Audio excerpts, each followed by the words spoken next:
شروع میں جو کتب لکھی گئی، بڑے بڑے ائمہ تھے یہ، جنہوں نے صحابہ سے احادیث کو اخذ کیا یا تابعین سے لیا اور پھر ان کو احادیث کو صحیح سند تھی اس کو نقل کرتے چلے گئے، جن میں موطا امام مالک ہے، موطا امام محمد ہے، مسند حمیدی ہے، مصنف عبد الرزاق ہے، مصنف ابن ابی شیبہ ہے، مسند ابو داؤد طیالسی ہے، یہ شروع کی کتابیں ہیں، مسند امام احمد بن حنبل ہے۔ لیکن ان ائمہ نے وہ جو اصل محنت کا کام تھا، یہ صرف 2 انسانوں کے حصے میں اللہ نے لکھا تھا۔ وہ کام کہ صرف احادیث کو جمع نہیں کرنا ہے بلکہ حق اور باطل کو الگ الگ کر کے بیان کرنا ہے۔ اب وہ دور آتا ہے اتباع تابعین کے بعد کہ جو ابو عبداللہ محمد بن اسماعیل بن ابراہیم بن مغیرہ بن بردسبہ امام بخاری رحمۃ اللہ علیہ کا دور ہے، اور ان کے معاصرین امام مسلم بن حجاج، امام ابو داؤد، امام ترمذی، امام نسائی بن ماجہ رحمۃ اللہ علیہم، ان 6 کتب کو جو انہوں نے لکھی صحاح ستہ کہا جاتا ہے۔ لیکن ان میں سے 4 کتب میں روایات کچھ ملتی ہیں جو ضعیف ہیں اور کچھ ایسی بھی ہیں جو موضوع ہیں۔ تو اس زاویے سے جب سوچا کہ صرف وہ کتاب لکھی جائے جس میں کسی ایک سند پر بھی کلام نہ ہو، ایسی کتاب لکھی جائے جس کے بارے میں لوگ یہ کہیں کہ قرآن مجید کے بعد اگر کوئی کتاب ہے تو وہ یہ کتاب ہے، بچہ بھی پڑھے تو اس کو ضرورت محسوس نہ ہو کہ میں کسی عالم سے پوچھوں حضرت اس کی سند تو بتائیے۔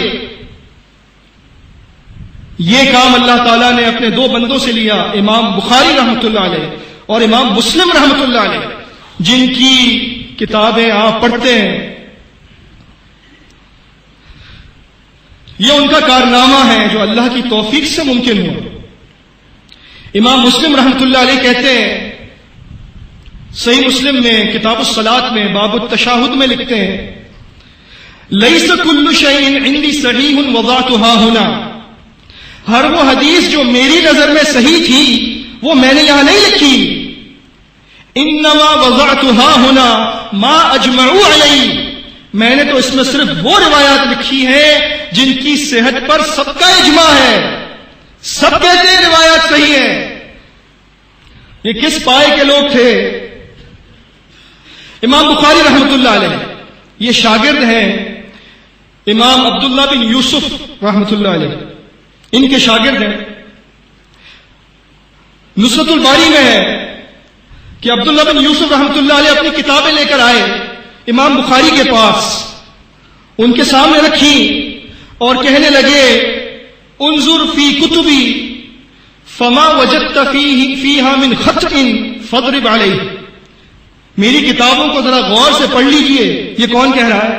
استاد اپنے شاگرد سے کہہ رہا ہے، میری کتابوں کو غور سے پڑھ لیجئے، جو آپ کو اس میں روایات خطا کے طور پر میں نے لکھتی ہیں اگر کچھ مل جائیں ان پر نشان لگا دیجئے گا، میں ان کو نکال دوں گا۔ امام بخاری یہ وہ ذہن ہے، میں کہتا ہوں لوگ تعریف کرتے ہیں البرٹ آئنسٹائن گزر گیا، آئزیک نیوٹن گزر گئے، یہ بچے ہیں اس میدان میں، اس ذہن کے استعمال میں یہ بچے ہیں۔ امام بخاری کا ذہن اگر آپ دیکھتے ہیں تو یہ اللہ کی دی ہوئی ایک نعمت تھی، گویا کہ اللہ نے پیدا ہی اس کام کے لیے کیا تھا۔ 10 سال کی عمر میں بیٹھے ہیں اور استاد حدیث پڑھا رہے ہیں، یہ حدیث ساری میں مقدمہ فتح الباری ابن حجر اسقلانی رحمۃ اللہ علیہ، اور اپنے استاد کو ٹوکتے ہیں 10 سال کی عمر میں کہ یہ جو آپ نے روایت لکھی ہے اس کی سند میں یہ راوی اس طرح سے نہیں ہے، یہ اس طرح سے ہے۔ اور استاد سوچتا ہے کہ بچے سے غلطی ہو گئی ہوگی، وہاں جا کر اپنے مکتب میں دیکھتا ہے تو یہ کہتا ہے کہ ہاں بات تو صحیح کہہ رہا تھا یہ 10 سال کا بچہ، اور امام حدیث کو ٹوک کر کہہ رہا ہے کہ یہ بات آپ نے جو لکھی ہے یہ سند ٹھیک نہیں ہے، یہ ذہن کچھ اور ہی تھا۔ اسی لیے امام بخاری خود اعتراف کرتے ہیں یہ ان کی مجبوری تھی، ورنہ ان کی عاجزی انکساری یہ تھی کہ وہ نہ بتاتے۔ مقدمہ ابن صلاح میں ہے، وہ کہتے تھے کہ احفظ 100,000 حدیث صحیح، مجھے 1,00,000 صحیح احادیث یاد ہے، 1,00,000 صحیح احادیث یاد ہے۔ اور کہتے ہیں، یہ بھی مقدمہ ابن صلاح میں ہے، ما ادخلت فی کتابی الجامع الا ما صح، میں نے اپنی کتاب الجامع الصحیح یعنی صحیح بخاری میں صرف وہ روایات نقل کی ہیں جو قطعی صحیح ہیں۔ وقد ترکت کثیرا من الصحاح حتی لا یطول الکتاب، اور میں نے بہت سی صحیح روایات کو چھوڑ بھی دیا اس ڈر سے کہ کتاب کہیں بہت طویل نہ ہو جائے۔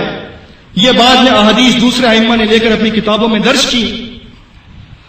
حدیث ساری میں ہی ایک واقعہ ہے امام بخاری کے سلسلے میں۔ ابن عدی کہتے ہیں کہ بغداد کے بہت سے شیوخ نے ان کو یہ بات بتائی۔ ایک مرتبہ امام بخاری بغداد آئے اور وہاں کے لوگ جو حاسدین تھے، جنہوں نے ان کی تعریف سن رکھی تھی، وہ کہنے لگے کہ آج امام صاحب کو جانے نہیں دیں گے، آج ان سے ان کا ایسا امتحان لیں گے کہ لوگ کہیں گے امام بخاری کو کچھ نہیں آتا۔ یہ حاسدین ہوتے ہیں۔ امام بخاری بیٹھ گئے اور لوگ جمع ہو گئے۔ بغداد کے جو لوگ حدیث کے سلسلے میں طلبگار تھے، علم حاصل کرنا چاہتے تھے، اکثر آ گئے۔ ان لوگوں نے پہلے سے ہی یہ منصوبہ بنا رکھا تھا، 100 احادیث کو منتخب کیا اور ان 100 احادیث کو 10 افراد کو 10 احادیث دے دی۔ 10 آدمی چن لیے کہ تمہیں 10 حدیثیں دی جا رہی ہیں، تمہیں 10 احادیث دی جا رہی ہیں۔ ان کے متن اور سندوں میں اختلاط کر دینا، یعنی اگر ایک سند ہے اس کے اندر تم کیا کرنا کہ سند میں ایک راوی کو نکال دینا، اس کی جگہ دوسرا راوی۔ تو چنانچہ یہ سارے لوگ تیار ہو کر بیٹھے ہوئے تھے امام بخاری کا امتحان لینے۔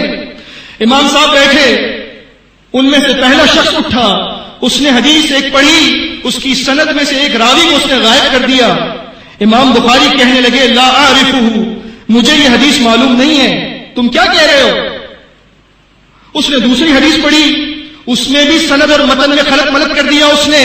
امام صاحب کہنے لگے لا اعرفہ، میں اس حدیث کو نہیں جانتا۔ تیسری پڑھی لا اعرفہ، وہ 10 حدیثیں پڑھ گیا، امام صاحب کہتے رہے لا اعرفہ۔ اب لوگ کہنے لگے ان کو تو کچھ بھی نہیں آتا، یہ تو کہہ رہے ہیں مجھے معلوم ہی نہیں حدیث۔ پھر اس طرح سے دوسرا کھڑا ہوا، 10 حدیثیں پڑھی، تیسرا کھڑا ہوا، 10 کے 10 کھڑے ہو کر اپنی احادیث پڑھ چکے، اور امام بخاری رحمت اللہ علیہ کہتے رہے لا اعرفہ، مجھے نہیں معلوم یہ حدیث تم کہاں سے لائے ہو۔ اب لوگ پریشان، اتنی دور سے امام بخاری آئے ہیں تو یہ کیا ہو گیا؟ اب امام صاحب نے پہلے والے کو اٹھایا، اس سے کہا اما حدیثک الاول فقلت کذا وصوابہ کذا، جو تو نے پہلی حدیث پڑھی تھی تو تو نے یہ سند پڑھی تھی، اس کی سند اس طرح سے نہیں ہے، اس طرح سے ہے۔ وَأَمَّا حَدِيثُكَ الثَّانِي فَقُلْتَ كَذَا وَصُوَابُهُ كَذَا، تیری دوسری حدیث تو نے سند یہ پڑھی تھی، اس طرح سے نہیں، اس طرح سے ہے۔ تیری تیسری حدیث اس طرح سے نہیں، اس طرح سے ہے۔ آپ سوچ رہے ہیں آپ 10 سندیں یاد کر کے دکھا دیں، 1 ہفتے کا ٹائم دیتا ہوں میں آپ کو، 10 سندیں یاد کر کے دکھائیں اور 1 ہفتے بعد آپ مجھے سنائیں آ کر کے 10 سندیں ہیں یہ، یقین کیجئے بہت مشکل کام ہے۔ بڑے بڑے لوگ یہاں آ کر پچھڑ جاتے ہیں، لیکن امام بخاری کا ذہن دیکھیں آپ کہ وہ ساری احادیث سندوں کے ساتھ اس کی غلطی کے ساتھ یاد ہے اور اس کو اسی ترتیب سے سنا رہے ہیں 1 سے لے کر 10 تک۔ اب وہ بیٹھ گیا، دوسرے کو کھڑا کیا، اس سے بھی یہی کہا، تیسرے کو کھڑا کیا، اس کے ساتھ بھی یہی کیا، یعنی 100 احادیث جن کے متن اور سندوں میں اختلاط کر دیا گیا تھا ان کو صحیح طریقے سے ترتیب وار بیان کیا امام بخاری رحمت اللہ علیہ نے۔ اور ابن حجر لکھتے ہیں انہ کان حافظا، یقیناً وہ حدیث کے حافظ تھے، فالعجب من حفظی، ان کے حافظے پر تعجب ہوتا ہے کہ کیا انسان اللہ نے پیدا کیا تھا۔ حدیث ساری نہیں ہے، ابو زید مروزی، آخری واقعہ سنا کر میں ختم کرتا ہوں۔ ابو زید مروزی رحمت اللہ علیہ وہ کہتے ہیں كنت نائما بین الرکن والمقام، میں سو رہا تھا رکن یمانی اور مقام ابراہیم کے بیچ میں، بیت اللہ کی بات ہو رہی ہے. فرأيت النبي صلی اللہ علیہ وسلم فی المنام، میں نے نبی صلی اللہ علیہ وسلم کو نیند میں اپنے خواب میں دیکھا. وَهُوَ يَقُولُ لِي، اور آپ مجھ سے کہہ رہے تھے، یا ابا زید إِلَى مَتَى تَدْرُسُ کتاب الشافعی وَلَا تَدْرُسُ کتابی، اے ابو زید تم کب تک مسند شافعی کا درس دیتے رہو گے، میری کتاب کا درس کب دو گے؟ فقلت یا رسول اللہ وما کتابک، میں نے پوچھا اے اللہ کے رسول صلی اللہ علیہ وسلم آپ کی کتاب کون سی ہے جس کا درس آپ مجھے دینے کو کہہ رہے ہیں؟ فقال صحیح محمد بن اسماعیل، آپ نے فرمایا وہ محمد بن اسماعیل یعنی بخاری کی صحیح ہے، وہ میری کتاب ہے، اس کو پڑھو، اس کا درس دو، دوسری کتابوں کا درس کہاں دے رہے ہو؟ یہ واقعہ صحیح سند کے ساتھ فتح الباری کے مقدمے میں ابن حجر نے لکھا ہے. یہ کچھ کاوشیں ہیں، یہ کچھ بھی نہیں ہے جو میں نے آپ کے سامنے پیش کیا. یہ ان کا جو کردار تھا وہ اتنا بلند ہے، اتنا زبردست ہے کہ میں کیا کتابوں کے وقت بھر دیے لوگوں نے لیکن وہ تعریف نہ کر سکے، وہ اس کردار کو انصاف کے ساتھ پیش نہ کر سکے. آپ سے گزارش ہے ان کتب کا مطالعہ کیجئے اور اپنے بچوں کو بھی ان کا مطالعہ کرنے کی تلقین کیجئے. علماء کے لیے آپ کوشش کیجئے جماعت میں علماء ہوں جو فن حدیث کے ماہر ہوں تاکہ یہ علم محفوظ ہاتھوں میں منتقل ہو. جماعت کا استحکام اسی میں ہے. اقول قولی ھذا واستغفر اللہ لی ولکم.